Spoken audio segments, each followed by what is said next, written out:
Je m'appelle Anne-Marie Gillot, née Dufour, et mon enfance s'est passée à Dieppe, enfin en partie, jusqu'à mon mariage. Mes parents étaient boulangers à Dieppe.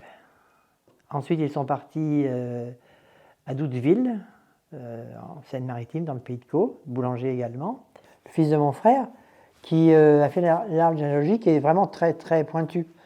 Et surtout, il a beaucoup cherché les métiers. Je sais que je descends de berger et de tisserand. Chez moi, c'était très simple. Il y avait toute petite cuisine et après une petite salle à manger qui était. À l'époque, c'est pareil. Pas de canapé. Les gens, même comme je viens de dire, commerçants peut-être, mais il n'y avait pas de canapé, pas de fauteuil. C'était la simplicité un peu partout. Comme ma mère avait 3 enfants, enfin je sais pas, elle était occupée par la boulangerie. Il y avait donc la laveuse qui venait régulièrement. Et après, c'est là qu'arrive le modernisme. Donc là, j'ai 5 ans. Première machine à laver le linge, avec le rouleau pour essorer le linge. Ça, je me rappelle très bien. Avec le fond de la machine, c'était un truc qui tournait comme ça, elle venait. C'était formidable. Ma mère était contente. Et je l'aidais à essorer le linge. On est dans vraiment l'arrivée de l'électroménager dans ma jeunesse, si vous voulez. C'est pour ça que la vie enfin, je suis vraiment à la jointure de tout ça, moi.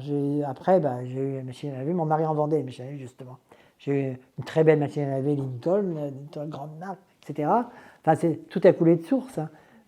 Les jeunes nous disent qu'on est des boomers et qu'on a mangé la planète. Enfin bref, mais moi, je ne supporte pas qu'on me dise ça.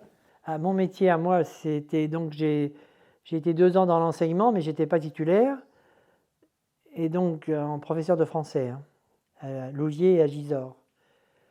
Et ensuite, le deuxième fils annonçant, le deuxième enfant, j'ai arrêté. Donc j'ai arrêté de 67 à 83. Et quand j'ai repris, comme je n'étais pas titulaire, comme formatrice auprès des jeunes en difficulté. Et après, je suis devenue conseillère auprès de ces jeunes-là. Quand je dis en difficulté, c'est des jeunes de 16 à 25 ans non diplômés. Ça existe encore, ça s'appelle les missions locales. Mon père était un petit peu impressionnant. Ma mère très simple, quelqu'un de doux, de très simple. J'ai que des bons souvenirs en fait de mon enfance. Moi. C'était une évidence que j'allais être comme ma sœur, enfin dans le commerce, enfin aider à la boutique, enfin au magasin. Et puis peut-être me marier à un commerçant, peut-être à boulanger, ce serait peut-être pas trop mal. Enfin, sauf que la directrice de l'école où j'allais, de l'école primaire, et à l'époque, vous n'alliez pas en 6e automatiquement. Il fallait passer un examen. Donc la directrice est venue dire à mes parents, et s'est dérangée à la boulangerie pour dire que je ne travaillais pas trop mal et que ce serait bien que je passe l'examen d'entrée en 6e. Mais je ne l'aurais pas fait si elle n'était pas venue. Les études n'étaient pas encore dans la famille. Donc ils ont accepté évidemment. Donc je suis allé au collège, la première personne de la famille globalement, parmi les cousins et cousines, à avoir le bac. J'ai une cousine qui avait une école de couture aussi. On est dans le registre du film La Bonne Épouse. Quand on est dans les années 60, on est à une jointure, si vous voulez. C'est ce qui fait que j'ai un trousseau, on va revenir au trousseau. Je suis sûrement, à mon avis, dans les dernières à avoir un trousseau. C'était terminé petit à petit, quoi. C'était une évidence qu'on me faisait un trousseau. Voilà. Alors le mien, il a été fait assez rapidement, du coup. Les parents, c'est les parents qui le payaient. Moi, de toute façon, je n'avais pas de revenus. C'est les parents la fille arrivait avec un trousseau, le trousseau de la mariée. Et là, mes parents avaient déjà fourni, mais plus petit à petit, celui de ma sœur, qui s'est mariée, elle a 28 ans. Donc ils ont eu le temps de le faire progressivement, parce qu'on n'est pas obligé de le faire d'un seul coup, si vous voulez, pour le payer. Et après, moi, en 6 mois, il a fallu me faire mon trousseau, qui débourse le trousseau. Ça, c'est des choses dont je ne me rendais pas du tout compte à l'époque. Absolument pas. Alors là, vraiment, il y avait dans la région, notamment à Doudeville, qui est en plein Pays de Caux, un marchand de trousseaux, M. Hénard, la maison Hénard, très connu. M. Hénard se déplaçait, c'était de bouche à oreille, si vous voulez, se déplaçait dans les familles. Il venait à la maison, il venait avec ses modèles, il donnait des conseils, tant de draps métis ou pas métis, tant au point bourdon, au point broderie, etc. À mon sens, il y avait au moins 6 draps brodés. Il y avait le drap de mariage qui étaient plus beaux que les autres, qui étaient brodés. En ce qui me concerne, on me montrait des broderies, je choisissais, etc. Monsieur Hénard avait une petite fabrique à Douteville, une quarantaine de personnes qui brodaient. C'était donc la maison Hénard, vraiment. Bon, je dirais, ça dépendait aussi du budget, hein, mais 6 draps brodés, soit avec jour, soit de point bourdon, soit 6 draps non brodés, tissu d'avance, que du tissu simplement, à charge de faire des torchons que je n'ai jamais fait. J'avais pas du tout pas de linge de corps et pas de serviette de toilette, c'était vraiment le linge de la literie, service une nappe de 18 couverts, 18 serviettes brodées également, blanches, damassées. Donc Monsieur Hénard est passé, et 1 ou 2 fois à la maison. Donc il me montre sur les broderies, sur des calques. Je demande à Monsieur Hénard de dessiner moi-même mon monogramme, ce qui l'étonne beaucoup, mais bon, je reviendrai, vous me proposerez. Donc j'ai planché un peu son monogramme que je voulais absolument faire toute seule. Et j'en ai proposé un, donc 2 d'ailleurs, je crois. Mais j'ai quand même accepté que les broderies soient faites par ce qui était proposé, voilà, ce qui était proposé pour mon drap nuptial. Donc ma sœur, c'est pareil. Déjà, elle s'est 63, 28 ans. Elle n'a pas brodé elle-même. En fait, on était à la jointure où, enfin moi c'est moi qui vois ça comme ça, c'est revenu après, on brodait plus, les femmes ne brodaient plus. Enfin, la maison Hénard, c'est pas pareil, c'est des brodeuses mécaniques. L'atelier qu'il avait, il avait un atelier, on payait plus cher évidemment si on brodait pas soi-même, quoi. Ce qui était mon cas. Commençait le vent d'émancipation, de libération, et on n'était plus dans le... Même chose, on donnait plus le sein à l'époque. Ça, c'est dans le même, pour moi, c'est dans le même. Je sais pas, il y avait un changement qui arrivait, puis après il y a eu 68, mais ce qui me concerne, je me suis marié en 64. Mes enfants ont fait leur communion, mes petits-enfants ne la feront pas. Oui, mais on est carrément. Oui, j'arrête pas de le dire, mais on est vraiment à la jointure. Ma cousine la plus âgée s'est mariée en 47, elle. Mais a suivi le modernisme, elle était très moderne. Donc cette cousine-là, je me référais à elle plus qu'à ma mère. Je sais pas, parce qu'elle a suivi l'évolution. Ses enfants sont nés dans les années 50, et donc je m'en référais souvent par rapport à l'éducation des enfants. Et chez elle, chez cette cousine-là, ses enfants, donc nés en 48, 50, 52, avaient des copains et des copines, des copains qui venaient. Ça rentrait, ça sortait, c'était des copains et des copines. Comme maintenant. Et on sentait vraiment la différence avec ma mère. J'aurais jamais amené un garçon à la maison. Avec l'époque et sûrement la tradition religieuse, quand même, je pense aussi, oui. Oui. Ben, ma mère, c'était quand même la femme, je ne vais pas employer soumise parce que j'aime pas ce terme-là. Parce que dans sa tête, elle n'était pas soumise. Vous voyez ce que je veux dire? Et puis mon père n'a jamais été brutal avec elle du tout, du tout. Parfois en ton, sur le ton. Et ma mère, c'était vraiment, tout le monde le dit toujours encore, si on parle encore d'elle, la douceur, la gentillesse, et tout en sachant bien ce qu'elle voulait quand même. Oui, d'ailleurs, ma mère avait son permis de conduire. Hein. Oui, donc elle l'avait déjà pendant la guerre. Donc c'est vrai, quand on y pense, oui. Elle l'avait parce que je sais qu'elle a fait ce qu'on appelle l'exode, ma mère, en 40, avec mon frère et ma sœur. Moi je suis né en 44, donc elle est partie. Elle est partie avec la voiture, il a fallu qu'elle laisse à Côte-Bécancour, au bord de la Seine, elle n'avait pas le droit de passer. Elle continuait à pied, elle était avec d'autres personnes. Enfin, elle a fait tout ça, ma mère. Et après, à Dieppe, elle conduisait. On avait ce qu'on appelait à l'époque une estafette. On livrait du pain à Dieppe. On livrait du pain sur les bateaux, et au restaurant. Donc elle conduisait, oui. C'était, en fait, c'est en vous le racontant que je me rends compte qu'elle était moderne à l'époque. C'est vrai. Ah oui, c'est vrai. Ah oui. Le globe de mariée, je crois qu'on appelle ça. Lors du décès de ma mère, c'est moi qui ai voulu le prendre. Et finalement, c'est quand même kitsch, il n'y a pas d'autre mot. Hein. Et vous avez là la couronne de ma grand-mère et la couronne de ma mère. Oui, ma grand-mère a dû se marier dans les années 1900. Ça date du 19e siècle, d'après ce que j'ai lu. C'est une sorte en fait de mode qui s'est instaurée pour conserver la couronne, les couronnes de mariée et les objets éventuellement, dans un premier temps dans les familles riches, et après ça s'est démocratisé, si on peut dire, le mot démocratisé. Et ma mère a mis sa couronne dedans. Ma mère s'est mariée en 1934, elle, 30 ans avant moi. On ne peut pas dire que ce soit joli, moi je trouve pas ça... c'est bizarre. Ça me paraît démodé, vraiment au possible. Dès que je disais j'ai une relation, j'ai un copain, c'était tout de suite, effectivement, pour eux, le mariage, comment vous expliquer. En tout cas, chez moi, on n'avait pas de copains garçons. On avait des copines, oui, mais qui rentraient à la maison, je veux dire. D'ailleurs, c'est ce qu'on disait à l'époque. Est-ce qu'il rentre à la maison, le garçon? S'il rentre à la maison, ça veut dire effectivement c'est du sérieux.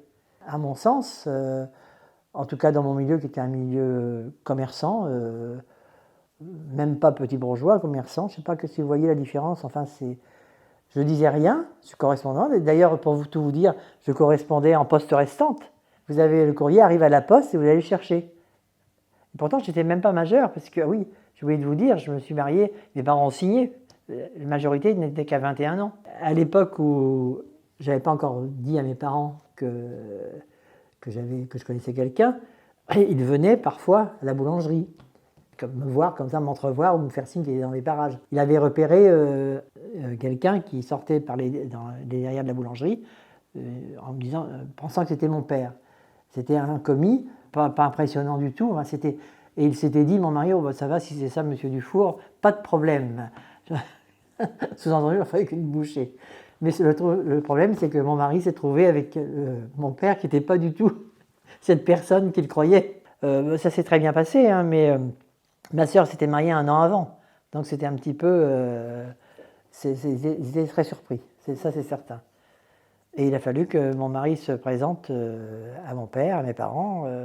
Un peu officiel, c'est vrai, oui. Moi j'étais un peu angoissé quand même, hein. Puis surtout qu'à l'époque il n'avait pas encore trouvé de travail. Alors imaginez, présenter votre futur époux, à l'époque... Mais ça s'est bien passé, en fait mon mari était très intimidé, ça c'est sûr, devant mon père surtout. La question, que font vos parents? Mon père était maréchal ferrant, et là, parfait. Métier noble pour mon père. Pour mon père, la boulangerie est un métier noble, les métiers artisans sont un métier noble. Peu importe si mon mari n'avait pas de travail à l'époque, c'était pas grave, il était d'une bonne famille, le père maréchal ferrant, c'est une bonne famille. Même si c'était pas riche, c'était pas ça le problème. Hein. Okay. Oui, il y avait ma mère, je sais pas s'il y avait ma sœur, il y avait mon frère, parce que mon frère était toujours célibataire à l'époque. Je sais même pas s'il y avait quand même le terme, comme dans les films, accordé, ou trucs comme ça. Non, c'était évident, quand même. On n'était pas là, si vous voulez. Mais ça se faisait vraiment à ce moment-là. Je sais même pas, mon mari n'a même pas dit « je demande la main de votre fille ». Vous voyez? Non, c'est quand même, il n'y avait pas ça. Il y avait « je me présente, voilà qui je suis, c'est tout ». Mais il n'y avait quand même pas tout ce phrasé qu'on voit parfois dans les films ou ailleurs ou dans les romans. Mais il fallait quand même faire ce pas. Donc moi j'ai rencontré mon mari à Dieppe dans le cadre des festivités liées au 20e anniversaire du débarquement. Il était marin et donc il était sur un bateau de la Marine nationale. J'ai touché le pompon certainement du marin. Donc on s'est mariés, j'ai rencontré en 62 et on s'est mariés en 64. C'est une histoire assez banale et à la fois amusante aussi. Quand un bateau de guerre vient, on va le voir. Hein. Donc j'étais avec une amie pour aller voir ce bateau sur le quai de Dieppe. Il fallait donc que le bateau change de port. Toujours Dieppe, mais un autre port. Et il s'appelle Jean-Louis, était chargé de défaire l'amarre et de rejoindre le bateau. Mais lui, il a préféré demander la route pour rejoindre l'autre port à pied. Et à qui il a demandé la route? À moi-même et à ma copine, en nous invitant à visiter le bateau l'après-midi. Donc, bien sûr, on est allé visiter le bateau l'après-midi. C'était sympa. Puis finalement, on s'est revus, mais sur 2 jours seulement. Et après, c'était de la correspondance, quelques visites aussi, parfois, mais très rares. On s'écrivait beaucoup à l'époque. J'ai encore les lettres d'ailleurs, oui. J'ai toujours les lettres, je ne sais pas ce que j'en ferai. On s'est mariés en 64 et on ne s'était pas tellement vus en fait. On s'est mariés assez rapidement parce qu'à l'époque, j'étais nommé comme professeur adjoint, enfin maîtresse auxiliaire à Louviers, donc assez loin de chez moi. Et de toute façon, il était hors de question à l'époque de vivre ensemble, un couple ensemble. Hors de question, il fallait se marier. Donc en fait, je me suis marié en septembre 64 parce que j'étais nommé quelque part et que inenvisageable, totalement inenvisageable à l'époque, mais pas que chez moi. Hein. On a habité à Louviers selon mes nominations. Et mon fils est né donc un an après. Et à partir du deuxième enfant, j'ai arrêté de travailler. Enfin, j'étais enseignante 2 ans, j'ai arrêté là. De là, nous étions arrivés dans la région rouennaise pour le travail de mon mari. Là, je ne travaillais plus et on habitait à Maloney, en Seine-Maritime. Et après, on a fait construire ici, à Saint-Austrebert, depuis 1974. Et nous avons 49 ans de mariage. On espère fêter l'an prochain les noces de diamant. Attention, il y a quand même des restes, hein, tout en n'ayant pas été à l'école ménagère, etc. Mais je sers SERS, mon mari, quand même. Hein. Encore. Si, il y a quand même... Je vous dis, je suis dans la transition. Pour dire que je suis dans la transition, j'ai du mal à admettre qu'un mari repasse. Je suis encore dans le trip, quand même. Il y a des restes, de toute façon, il y a des restes. Hein. Mon mari aime cuisiner. Il aime bien les ustensiles, il aime bien... Si mon mari commande des casseroles, alors là, je ne supporte pas. Parce que je dis, c'est mon rayon. C'est idiot, c'est idiot. Après, je me le dis. Ça m'est arrivé, avant, les gens dormaient plus chez l'autre parce qu'on se déplaçait moins. Enfin, il arrivait que j'invitais un oncle ou une tante qui dorment chez moi. Ça, on est dans les années 70. Parce que c'était un peu loin, parce que, voilà... Et donc, je mettais toujours le drap de mariage, je leur mettais toujours mon drap de mariage. Ça, c'est encore arrivé il y a 9 ans, pour mes 50 ans de mariage, où j'ai couché des cousines âgées, plus âgées que moi, et j'ai mis effectivement volontairement mon drap nuptial. Ils l'ont fait remarquer, tu as un beau drap, etc. J'étais contente. Après, moi, j'ai arrêté de le mettre. D'abord, j'ai changé de lit, j'ai 2 fois 4 double... Mais je le mettais de moins en moins parce que je ne voulais pas trop l'user. Parce que je m'apercevais que les autres draps se trouvaient usés au niveau des pieds. Alors je m'étais dit, celui-là, il faut quand même que je le préserve un petit peu. Ça existe encore, hein, la saison du blanc. Et donc j'ai effectivement fait comme tout le monde, commandé des draps à la Redoute, etc. C'était pas mal la Redoute à l'époque, oui, pour avoir des draps de couleur comme tout le monde. Par contre, je ne suis pas converti du tout à la housse de couette, hein, ni à la couette. Hein. Alors là, j'ai horreur de ça. Surtout horreur d'enfiler la couette. Parce que j'en ai pour mes petits-enfants, évidemment, parce que... Non, grand-mère, t'as pas de couette Non, j'ai pas de couette, j'ai des couvertures chez moi. Ah oui, mais quand même, c'est mieux la couette. Et j'ai fini par céder. Maintenant, c'est comme tout, on les voit moins. Enfin, on les voit, mais avec leurs parents, mais on les a plus en vacances. C'était un plaisir. C'était une période que... Et en plus, je ne travaillais plus, justement, parfait. Et petits-enfants en vacances, les 3 ensemble, beaucoup de fatigue à partir d'un certain moment, mais beaucoup de joie. Oui, il y avait les règles chez nous, c'est sûr. Il y avait les règles, surtout pour mon mari, plus intransigeant que moi. Chez grand-père, on respecte les règles de chez grand-père. Chez vous, faites ce que vous voulez. Mais ils étaient gentils, ils ont toujours été sages. J'ai oublié de vous dire que j'ai eu ma mère ici pendant 7 ans. Voilà, donc ma mère... mon père est décédé à 74 ans en 81. Ma mère est restée toute seule de 81 à 90, je crois, quelque chose comme ça, oui, 90-92. Et elle n'était pas très bien, enfin, elle est tombée malade. Finalement, de fil en aiguille, elle a fini par rester en alternance chez ma sœur ou chez moi. Et après, c'était davantage chez moi. On l'a eu ici, chez moi, donc pendant 5 ans. Elle était en bonne santé, mais pas assez pour être toute seule chez elle, quand même. Et donc, elle avait toujours sa maison. Il y avait toujours un petit problème qui survenait de santé pour pas qu'elle y retourne, en fait. Donc, elle n'est jamais retournée, en fait. Donc, elle est décédée ici, ma mère. Donc ça, c'est quelque chose d'important, mais on a toujours dit à nos amis, enfin aux familles, ça s'est très bien passé, mais c'est pas souhaitable. C'est pas ni pour la personne, ni avec le recul, ça complique un peu tout, ça complique quand même pas mal de choses. Donc nous, on sait que s'il le fallait, on ira en maison de retraite. Pourtant, ma mère était extrêmement une personne très conciliante, hein, mais ça complique quand même tout. On était encore dans la vie active et plus ou moins. Enfin, donc ma mère est morte en 97,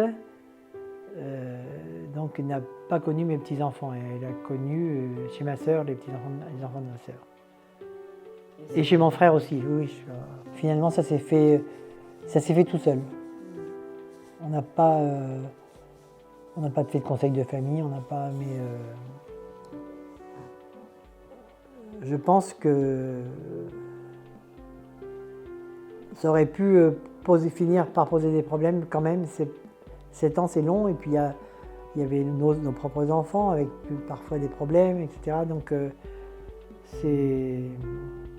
l'intermédiaire aussi n'est pas mal, à mon avis, les résidences personnes âgées. Ceci dit, les petits-enfants, je trouve, c'est peut-être une question d'âge, en tout cas les miens, ne sont pas très curieux du passé.